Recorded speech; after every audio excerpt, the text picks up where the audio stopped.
গল্পের নাম পানির নিচে কেউ আছে। সুন্দরবনের এক প্রান্তে ছোট্ট একটি গ্রাম, কাঠকোলা। সেখানে ছিল একটি প্রাচীন পুকুর, যার পানি কুয়াশায় ঢেকে থাকত সারা বছর।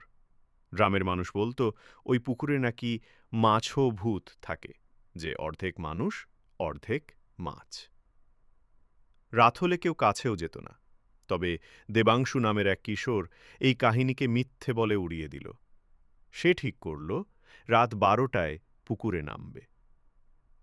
চাঁদের আলোয় ভেসে থাকা পানির উপর সাগরের প্রতিবিম্ব হঠাৎ ভেঙে গেল।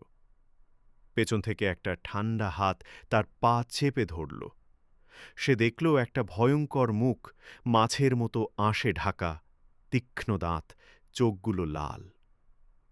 দেবাংশু চিৎকার করতে পারল না। গলার আওয়াজ যেন হারিয়ে গেল জলের গভীরে। সকালে লোকজন শুধু পেল তার ছেঁড়া জামা আর পানির উপর ভেসে থাকা একটা কাটা মাছের লেজ। তারপর থেকে পুকুরে মাঝে মাঝে কান্নার শব্দ শোনা যায়, আর মাছেরা হঠাৎ মানুষই চোখে তাকিয়ে থাকে।